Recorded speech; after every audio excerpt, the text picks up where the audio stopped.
Our next storyteller is Meghana Akella. She is a PhD student from the Department of Mechanical Engineering. Her research interest is in the field of manufacturing nano and micro materials using acoustically driven self-assembly and photolithography techniques. Close? Okay. Her title is called Spring After Fall.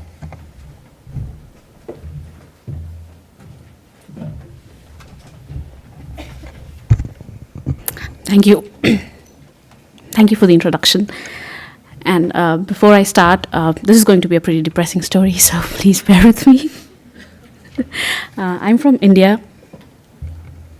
And before I start, I'd just like to give you a little background about myself. My story is called The Spring After Fall. So that's my family. I'm from India. Both of them are bankers, and my brother is a mechanical engineer, just as I am. And I love to dance. Okay. I'm a professional dancer. I have a degree in Indian classical dance, and that's me. So I'll just go back to that. So in India, I always liked skies and aerospace things and anything to do with the skies.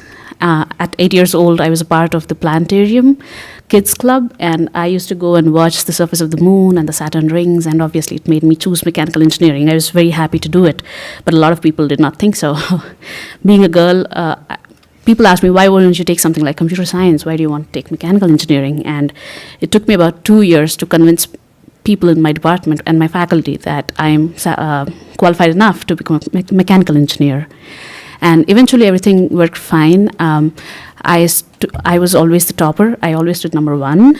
And then we started an ASME student section, and I ended up being the only girl to represent a mechanical engineering department in ASME. And then we got a grant, and that is the grant where we had more than 300 school students come in and do hands-on robotic and hydraulic experiments in order to encourage them to get into STEM fields, and this was given an international award. And the importance of this event is that you can see there are people who are from international schools and people who are from remote villages who didn't even speak English, so we brought everybody onto the same platform. And doing all these things gave me a lot of inspiration doing things like this, and I eventually planned to come to my master's. Everything was going great. I graduated the top of my class in a class of 20,000 people. I was doing ASME. Everything was pretty good, and my health did not like it. It just went downhill. Through my undergrad, I went through dengue, in which I was in a pretty critical stage. Then I had a stomach pain, due to which I had to go through an emergency surgery, which was pretty life-saving. Then I went through an ankle fracture, a knee fracture, and a lot of things. And that's how I finished my undergrad. And as I came to the US, I still was suffering with the knee pain. And I joined Purdue University. I was pretty homesick when I came here. I never left home. That was the first time I came here. I was kind of sick. I was on physiotherapy. And I wasn't really sure if I belonged there. The only thing that kept me going in Purdue was that Neil Armstrong studied there, and I was going to study there too. So that's me with Neil Armstrong. So eventually, after a year, I kind of got used to it. I really liked what I did.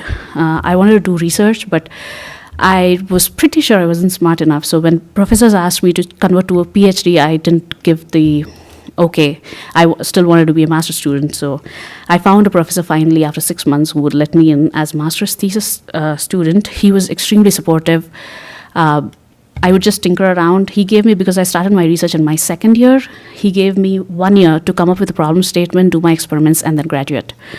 And as I was looking for my problem statement, he would let me tinker around in lab, even if I wanted to just assemble whatever is in lab and then assemble it back just to know what's happening. He would let me do it, and in case I wasn't able to put it back, he would sit with me and help me do it.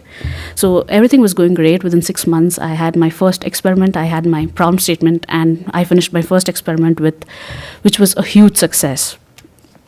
And as things are going great, again, my health did not like it. So 3 days after my first experiment, I had a rash. Nobody knew what it was, so I rushed to the student health center. They thought it was chickenpox. It was that intense. But the rash left after like a couple of weeks, but it kept recurring back. So I was under the observation of like 5 different doctors from 3 different hospitals within a couple of months. Nobody knew what was happening. But I always came back to my lab. The rash kept coming, and my advisor wasn't very happy after a few times. My doctors were confused, and I was sad. So I was sad because the sickness was not letting me do my experiments. And I found that every time I went to the hospital, I came back and did my experiments. There was one point where I thought it was kind of depressing me, because not knowing what you have can be psychologically extremely stressful. It's sometimes even worse than knowing something. So I thought to myself, if this is the last thing I wanted to do, I wanted to do research, and of course I wanted to meet my family. So I continued. I went to a point where I came back to lab after biopsy. I had stitches on my legs, but I still continued to do my experiments. And after a while, the rash slowly started to decrease, the intensity was gone, and after 6 months I graduated with my master's. My thesis was awarded the Outstanding Thesis Award. It was nominated for the Outstanding Thesis Award. Nobody still knows what the rash is, nobody knows what the condition is, but it's definitely a lot better than what it used to be. And I realized that science usually is used to kind of cure something. You get medicines, you discover something, but for me, science gave me a joy, it gave me hope, and it gave me something to look forward to as I was going through all these things. So for me, science was my medicine, was my medication, and my meditation. And that's when I realized I didn't necessarily have to be smart enough. I just liked what I was doing. I was just having fun what I was doing, and that's how I decided to do my PhD, and I came to Iowa State. So for me, science taught me that no matter how bad the fall is, spring is always going to come. Thank you.